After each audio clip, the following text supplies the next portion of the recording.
شوہر کا ہر بات بتانا ضروری نہیں، لیکن جب وہ اپنی زندگی کی وہ باتیں بھی چھپانے لگے جو وہ پہلے آپ سے خود شیئر کرتا تھا، تو مسئلہ صرف راز کا نہیں ہوتا، مسئلہ یہ ہوتا ہے کہ شاید رشتے میں کچھ بدل رہا ہے۔ اور آج میں آپ کو وہ 5 باتیں بتاؤں گی جنہیں شوہر چھپانا شروع کرے تو بیوی کو غصہ نہیں بلکہ اپنے رشتے کو سمجھنے کی ضرورت ہوتی ہے۔ شادی کے بعد میاں بیوی صرف ایک گھر شیئر نہیں کرتے، وہ اپنی زندگی، اپنے مسائل، اپنی خوشیاں اور اپنے ڈر بھی ایک دوسرے کے ساتھ شیئر کرتے ہیں۔ اسی لیے جب شوہر اچانک اپنی زندگی کی کچھ باتیں بیوی سے چھپانا شروع کر دے تو یہ تبدیلی نظر انداز نہیں کرنی چاہیے، لیکن یاد رکھیں ایک نشانی کا مطلب یہ نہیں کہ شوہر بے وفا ہے۔ اصل چیز یہ ہے کہ اس کے رویے میں مسلسل تبدیلی آ رہی ہے یا نہیں۔ پہلی بات، اپنے فون اور سوشل میڈیا کی چیزیں چھپانا۔ اگر پہلے شوہر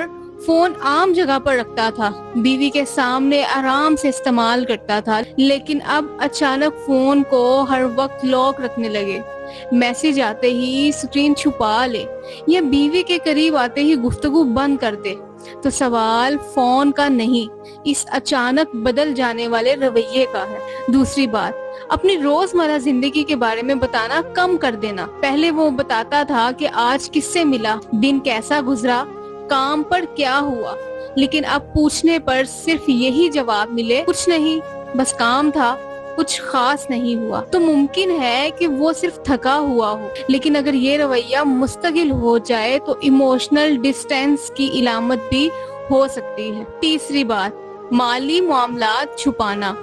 آمدنی، اخراجات، قرض، خریداری یا پیسوں کے معاملات میں اچانک رازداری بھر جائے اور بیوی کو پہلے کی طرح اعتماد میں نہ لیا جائے تو یہ صرف پیسوں کا مسئلہ نہیں، ٹرسٹ کا مسئلہ بھی بن سکتا ہے۔ چوتھی بات، اپنی پریشانیاں چھپانا۔ یہ بات بہت اہم ہے۔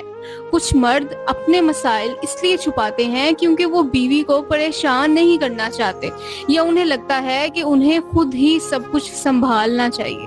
لیکن اگر شوہر پہلے اپنے دل کی بات آپ سے کرتا تھا اور اب اپنی خوشی، غم، پریشانی، خوف سب کسی اور سے شیئر کرنے لگے مگر آپ سے نہیں، تو یہاں مسئلہ صرف خاموشی نہیں، جذباتی فاصلے کا بھی ہو سکتا ہے۔ اور پانچویں بات، مستقبل کے منصوبے چھپانا۔ پہلے وہ مستقبل کی باتوں میں آپ کو شامل کرتا تھا، ہم یہ کریں گے، ہم وہاں جائیں گے، ہم گھر ایسا بنائیں گے، لیکن اب بڑے فیصلے اکیلے کرنے لگے۔ آپ کو بعد میں معلوم ہوتا ہے یا آپ کو اپنے مستقبل کی پلاننگ کا حصہ ہی نہیں سمجھتا، تو شاید رشتے میں ایموشنل پارٹنرشپ کم ہو رہی ہے۔ لیکن یہاں ایک بہت ضروری بات ہے، ہر راز بے وفائی نہیں ہوتا۔ کبھی شوہر سٹریس میں ہوتا ہے، کبھی مالی پریشانی میں، کبھی ذہنی دباؤ میں، اور کبھی اسے صرف کچھ پرسنل سپیس چاہیے ہوتی ہے۔ اس لیے فوراً الزام نہ لگائیں۔